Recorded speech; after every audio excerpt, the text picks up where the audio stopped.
Шановні гості, українці, після завершення промови прохання кілька хвилин залишатися на своїх місцях, щоб делегація разом з журналістами залишила залу спокійно, і потім після цього, будь ласка, ви теж можете залишити залу. Дякую за розуміння.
dear students, professors, honorable guests.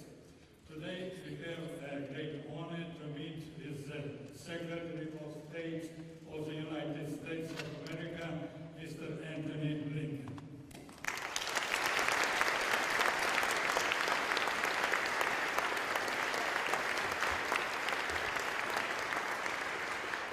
Mr. Secretary of State, on behalf of the many thousand family of Kyiv Polytechnic and the Kyiv academic community, we sincerely welcome you to our country and to our university. Today's meeting has a special significance in this dramatic time for Ukraine. Our nation was back to back during World War II, America and Ukraine. And now you stand with us. We are grateful to your country and to you personally for supporting us in this historical struggle for Ukrainian independence.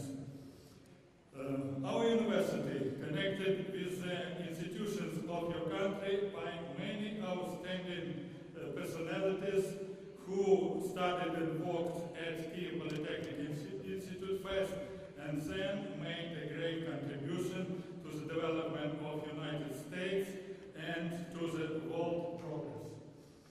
Among them, for example, Igor Sikorsky, Stepan Timoshenko, Sergei Korolev, and a number of other scientists and engineers.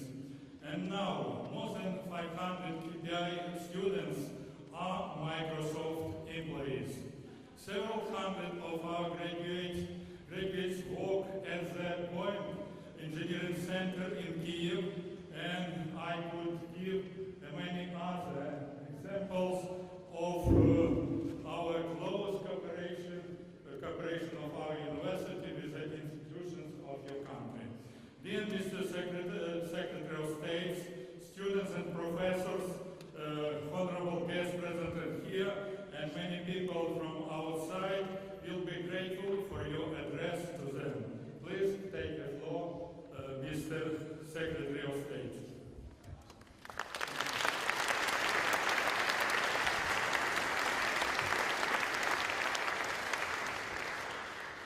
Well, good evening, everyone. Dr. Sikorsky, thank you for the introduction, but thank you especially for your decades-long contributions to science and education, and for leading Kyiv Polytechnic Institute through what is such a tumultuous time.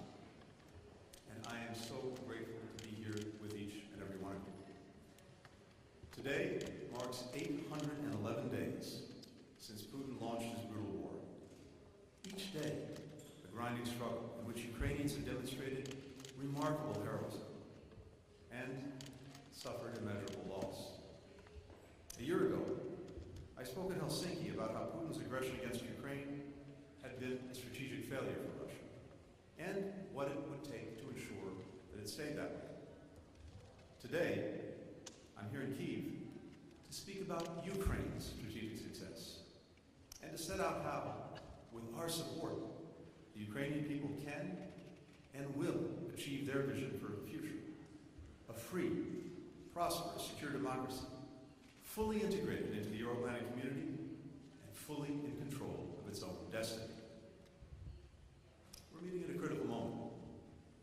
Putin is ramping up yet another offensive against Ukraine in Kharkiv and across the east, sending wave after wave of Russian soldiers, Iranian drones, North Korean artillery, and tanks, missiles, and fighter jets built with machines and parts supplied by China. The coming weeks and months will demand a great deal of Ukrainians who have already sacrificed so much. But I have come to Ukraine with a message. You are not alone. The United States has been by your side from day one. We are with you today, and we will stay by your side until Ukraine's security, its sovereignty, its ability to choose its own path is guaranteed. And we're far from your only friend. Dozens of countries around the world are not just rooting for Ukraine's success, they're helping you achieve it. Now, after the delay in approving the latest U.S. assistance package to Ukraine, a delay that left you more vulnerable to Russia's attacks, Some Ukrainians may be wondering whether you can count on America to sustain its commitment. The $60 billion aid package that was approved by our Congress with overwhelming support across both political parties and both houses of Congress, I think demonstrates that you can. And a significant majority of Americans believe we should continue to provide assistance to Ukraine.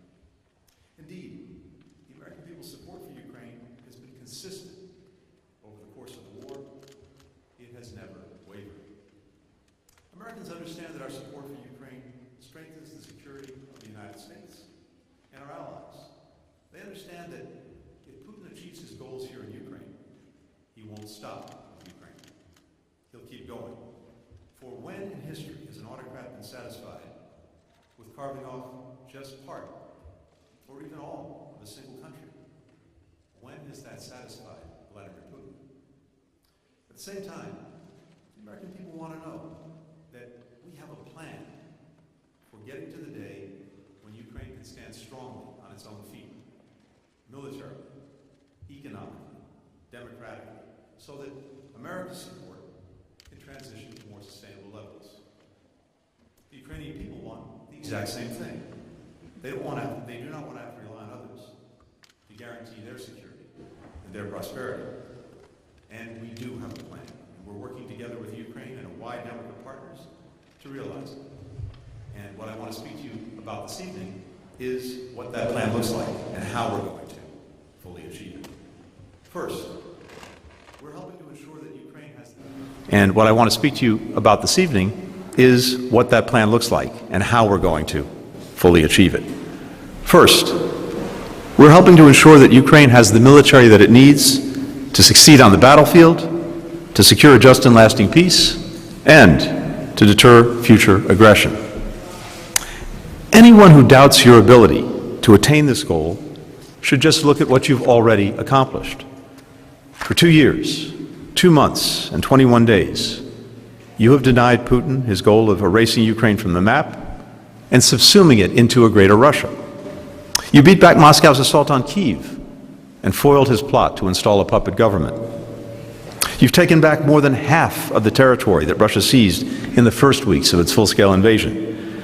You pushed Russia's naval fleet out of the Black Sea without a fleet of your own. Any territorial gains that Russia has made over the last year have come at tremendous cost to the Kremlin, in lives lost, in military equipment destroyed. You fought with courage and creativity, developing new weapons and new tactics to deploy them. People from every region, every community, every institution have stepped forward to serve, including at this university, where students, alumni, teachers, and other employees of Kyiv Polytechnic have answered the call to defend their homeland, putting aside their studies, their careers, their dreams, leaving loved ones behind. 88 of those men and women gave their lives for Ukraine's freedom. Many of their names are etched in the memorial on campus that I just visited with the rector. They include an aspiring book illustrator, a cancer researcher, a marathon runner, a musician who opened Kyiv's first school of rock and roll, a veteran who lost both of his legs fighting against Putin's previous invasion in the Donbass and volunteered to serve again when Putin reinvaded in 2022. Like countless Ukrainians, these citizens never asked others to fight for them. Indeed, all that Ukrainians have asked is that you get what you need to defend yourselves and your right to survive as a nation. Your recent mobilization was a difficult decision, but a necessary one. The defenders who have so courageously held the line for more than 2 years need help. They need rest. This will allow both, while providing your military with additional troops to fight off bigger invading forces. The mobilization will also allow you to harden your defenses, to build more units, to take the fight to Russian aggressors. Now, our joint task is to secure Ukraine's sustained and permanent strategic advantage, so that Ukraine can not only deliver on the battlefield today, but deter and defend against future attacks. As President Biden said, we want Ukraine to win, and we're committed to helping you do it. In the immediate term, the United States and dozens of other countries will get Ukraine the assistance that you need, and we'll get it to you quickly. We're going to help you hold off Russia's attacks, make it harder for them to strike you, and keep the Black Sea open so you can keep growing your economy and keep helping to feed the world. We know that time is of the essence. That's why, just 1 minute after Congress approved our massive aid package, President Biden sent ammunition, armored vehicles, missiles, and air defenses to Ukraine. Much more will be delivered to the battlefield in the coming days. Other partners are also speeding up delivery of vital military assistance. Poland continues to facilitate the transfer of nearly all of the aid that's flowing into Ukraine, including hefty contributions of its own. The Czech government is leading a Europe-wide effort to purchase 500,000 artillery shells. The UK recently announced a robust, multi-year military aid package. Australia committed new support for air defense. A truly global coalition is behind you, made up of countries that see your security and, in turn, European security as a core security interest of their own. Countries determined to defend the principles at the heart of the United Nations Charter: sovereignty, territorial integrity, independence. Countries that know that Putin would everywhere. As Japan's Prime Minister Kishida said when addressing the U.S. Congress, the Ukraine of today may be the East Asia of tomorrow. Through the Defense Contact Group, which we set up shortly after Putin's invasion and is led by Secretary of Defense Austin, more than 50 countries are working hand in hand with Ukraine's military to identify and fill urgent needs. We've developed capability coalitions, groups of allies and partners who are addressing needs crucial to Ukraine's defense. Denmark, the Netherlands, and the U.S. are leading the coalition on Air Force. Estonia and Luxembourg on information technology. Norway and the UK on maritime security. These coalitions are pumping more support into Ukraine right now. As we help meet your immediate needs, we're also working together to help Ukraine build its future force. Our goal is to lay a foundation so strong that it dispels any doubts about Ukraine's ability to impose punishing costs on those who try to take its territory. As President Zelensky recently said, we're creating a security architecture that Ukraine has never had, but has always needed. We're bringing Ukraine closer to, and then into, NATO. We'll make sure that Ukraine's bridge to NATO is strong and well lit. At the last NATO summit in Vilnius, allies agreed that Ukraine won't have to complete a membership action plan before being invited to join, shortening its on-ramp to the alliance. We launched the NATO-Ukraine Council, elevating our cooperation and joint decision-making to the most intensive level NATO has to offer. Ukraine is much more than a recipient of advice and assistance. Your warriors are confronting the greatest threat to transatlantic security since the end of the Cold War, and have as much experience as any on earth in fighting the wars to come. You have a lot to teach the alliance, and NATO will be more secure with your military by our side. When we hold the Washington summit in July, we'll take tangible steps to increase NATO's role in building a resilient, capable Ukrainian force, supporting its ongoing reforms, better integrating Ukraine into the alliance. And Ukraine's bridge to NATO will be bolstered by a series of mutually reinforcing bilateral security agreements. We now have 32 countries who are negotiating these agreements with Ukraine, 9 of which have already been completed. These agreements send a clear message that Ukraine can count on its partners for sustainable, long-term support. That's not a matter to be debated from one year to the next, nor is it a commitment by any one country. It's guaranteed by a broad and powerful network of nations for the next decade. Under our own 10-year agreement, the United States will support Ukraine's defense and security across a range of essential capabilities, from its air force to its air defense, from drones to demining. If Russia or anyone else were to attack Ukraine, we will work with Ukraine immediately at the highest levels to coordinate how to help you beat back the threat.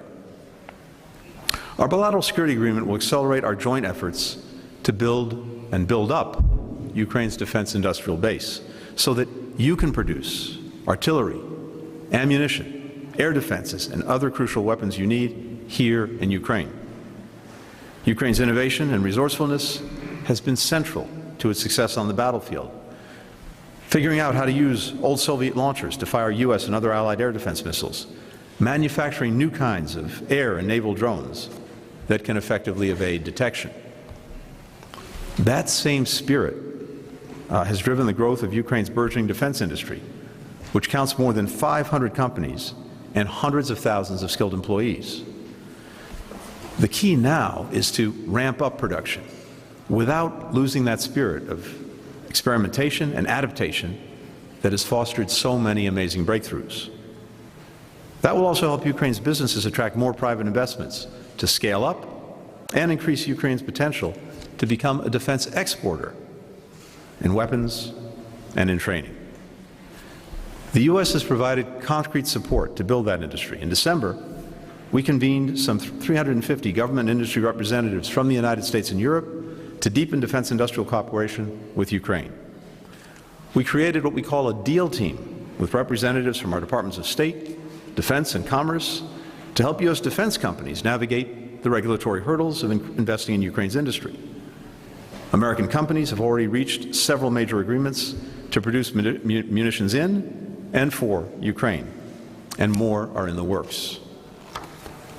All of these measures, Ukraine's increased integration with and support from NATO, a growing network of security agreements with individual countries, a booming defense industrial base, all of these will ensure that the moment conditions are met and allies agree, Ukraine's invitation and accession to the alliance will be swift and smooth. These measures will also ensure that if Russia is ever serious about negotiating a truly just and lasting peace with Ukraine, your military prowess will be formidable, your hands strong, your path to Europe and NATO secure. Second, we will ensure that Ukraine's economy not only survives, but thrives. Ever since Putin failed to conquer Ukraine, he's been trying to lay waste to its economy. What he can't have, he wants to destroy. And yet, just as Ukrainians have courageously held their ground on the battlefield, Ukrainian workers, entrepreneurs, business owners have kept the economy running. From the farmers retrofitting tractors with artificial intelligence to sweep fields for landmines, to the workers repairing power stations to keep the lights and heat on, Ukrainians' grit and ingenuity are fueling the economy. And they're the root of Ukraine's extraordinary potential for the future. In 2023, despite living with nearly a fifth of the country occupied by Russian forces, and with your cities and industries under relentless bombardment, Ukraine's GDP grew by 5%. Private investment increased by 17%. State revenue rose by 25%. In 2023, 37,000 new businesses registered in Ukraine, more than in the year leading up to the Russian invasion.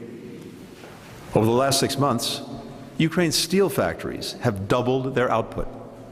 In April alone, Ukraine exported more than 13 million tons of goods by road, by rail, by sea, exceeding pre-war levels.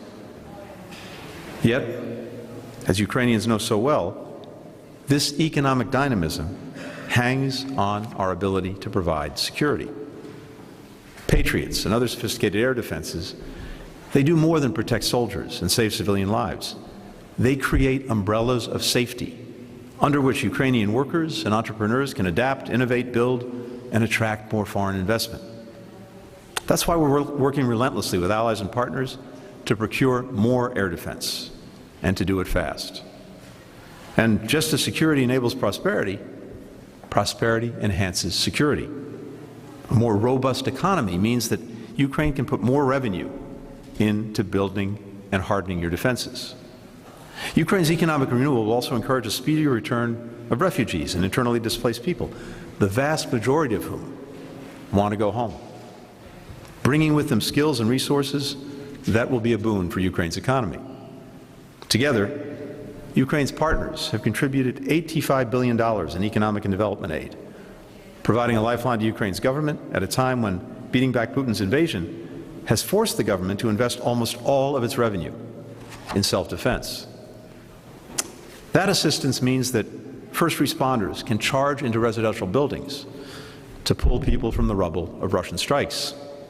It means that doctors and nurses can care for wounded civilians and soldiers. It means that teachers can educate Ukraine's rising generations, the future of the country. Now, for every dollar that the United States has put toward economic and development assistance for Ukraine, other donors have invested 3 more. Japan and Korea are supplying generators and gas turbines to rebuild Ukraine's energy grid. Italy, Latvia are helping address the massive humanitarian and environmental costs of Russia's destruction of the Kakhovka Dam. Norway is helping rebuild schools, hospitals, other essential services. I could go on.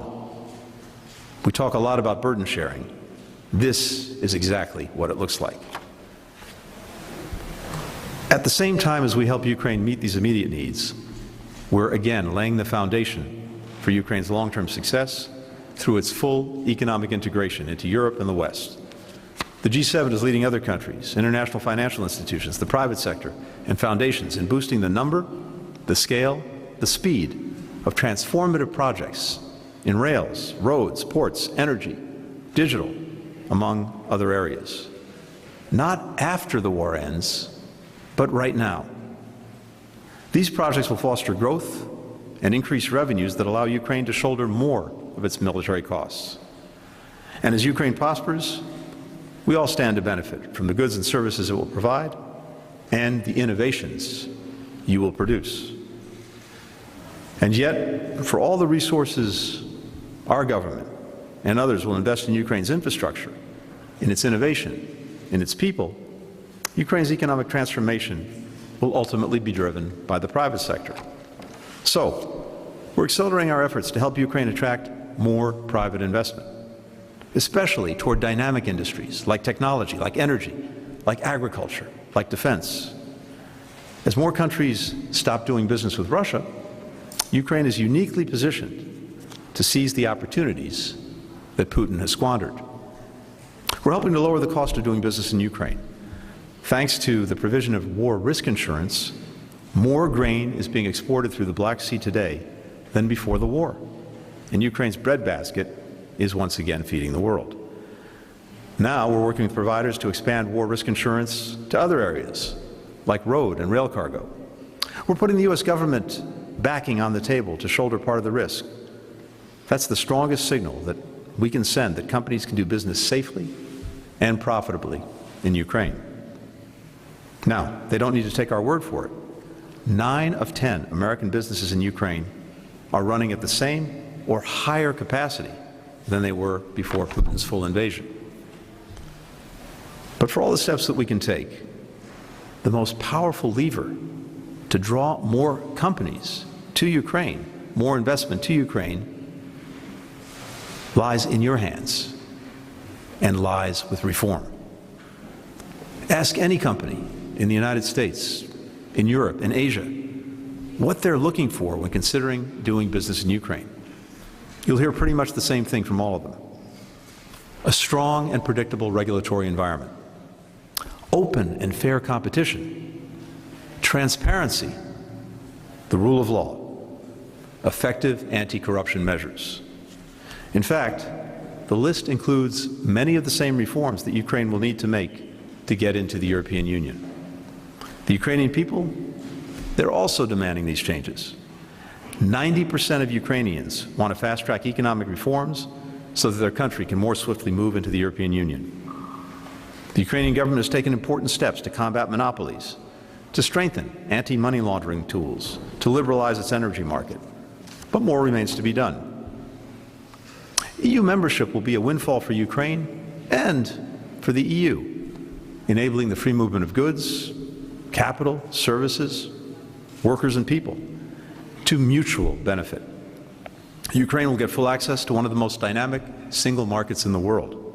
Hundreds of millions more consumers for key exports like grain, steel, eventually clean energy, and greater access to the financing it needs to rebuild and further power innovation. For its part, the European Union will benefit from one of the region's most dynamic, skilled, and resilient economies. And Europe will have a stronger footing in the fields that will drive the 21st century economy, like advanced IT and AI, where Ukraine has emerged already as a leader. Now, there's one more crucial step that we can take: making Russia pay for Ukraine's recovery and reconstruction. What Putin destroyed, Russia should and must pay to rebuild. It's what international law demands. It's what the Ukrainian people deserve. Our Congress has given us the power to seize Russian assets in the United States. We intend to use it.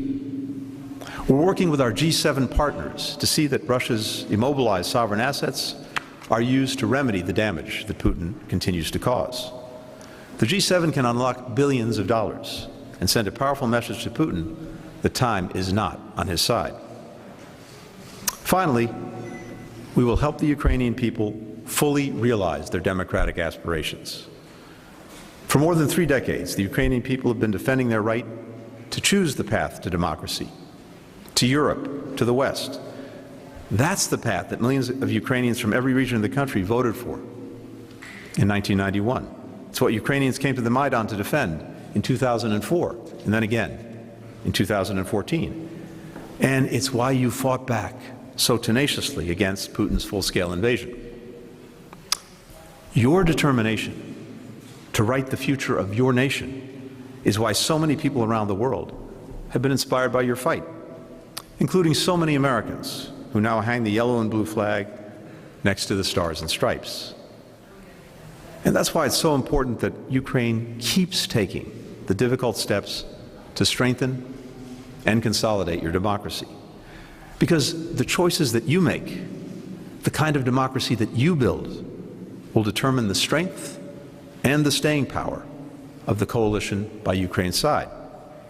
That means not just passing reforms, but making sure they're implemented and having a tangible impact on people's lives. It means rooting out the scourge of corruption once and for all. Winning on the battlefield will prevent Ukraine from becoming part of Russia. Winning the war against corruption will keep Ukraine from becoming like Russia. Ukraine's security is eroded if the resources for its military are siphoned off by individuals looking to enrich themselves. Ukraine's economic potential is undercut if investors and innovators cannot count on a level playing field. Ukraine's democracy is weakened if citizens stop believing that they can hold their government accountable and fix the flaws in their system from within. No wonder Putin sought to weaponize corruption in Ukraine.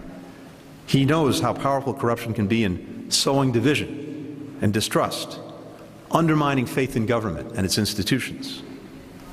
After all, he's been fine-tuning these tactics at home for nearly 25 years.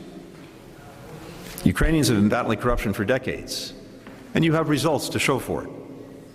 Ukraine is one of the few countries whose rating has been consistently rising in Transparency International's ranks over recent years, in no small part thanks to its incredibly tenacious and skilled anti-corruption activists, NGOs, independent media. But more work remains to be done. 8 in 10 Ukrainians still believe that there's one set of law for the elites and another for everyone else. And entrenched interests are doing their best to stymie every reform. Ukraine's defenses against corruption have to be just as strong as its military defenses.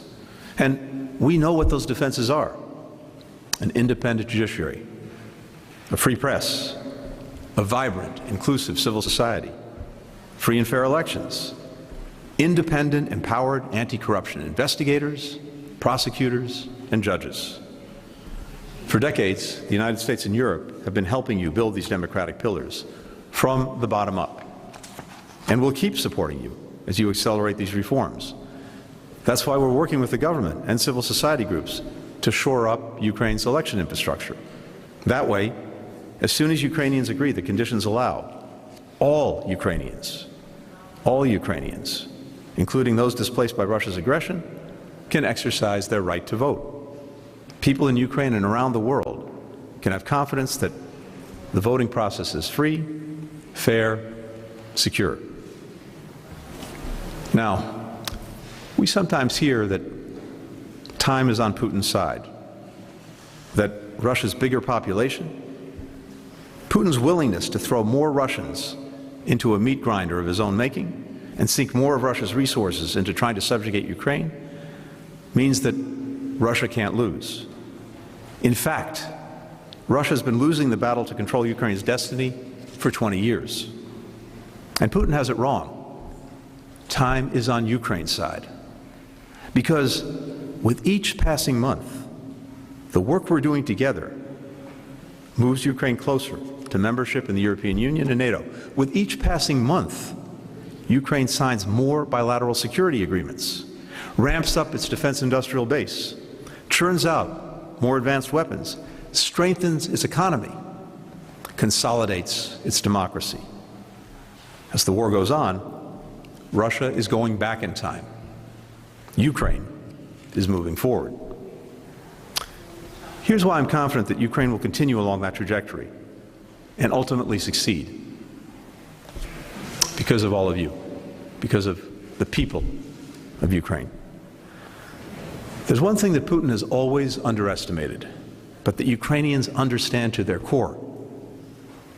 And that's the fierceness with which free people will defend their right to shape their own destiny. The powerful dedication to one's neighbors, community, and nation that democracies stir in their citizens. A spirit born of love, not hate, of hope, not fear, of perpetual possibility. We see it in the countless people across this nation who've opened their homes and their hearts to fellow citizens who've been displaced by Russia's brutal war. We see it in the artist who paints the boarded-up windows in eastern Ukraine with the verses of Ukrainian poets, which she calls a special kind of armor. In the bedrooms and basements, in the warehouses and farmhouses across this country, that ordinary citizens have converted into donation centers for soldiers and for the displaced. In the Ukrainian teachers who have set up makeshift schools and underground metro stations in Kharkiv and start every day by telling their students, I love you. In 1847, the great Ukrainian poet Taras Shevchenko was arrested in Kyiv for daring to discuss with others the idea of building a more free society. He was sentenced to exile in the remote hinterlands of Russia. As he signed off on the verdict, Tsar Nicholas added to Shevchenko's punishment in his own hand, writing, under strictest surveillance, with prohibition to write and paint. Shevchenko endured nearly a decade of brutal exile. His health deteriorated considerably. He pined constantly for Ukraine.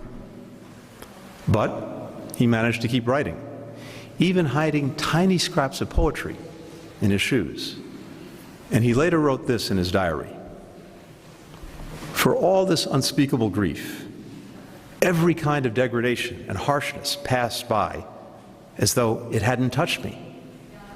Not a single part of the inner me was changed. For decades, Putin has caused unspeakable grief for the people of Ukraine. He's inflicted every kind of degradation and harshness. And yet, like Shevchenko before you, what is inside Ukrainians, that has not changed.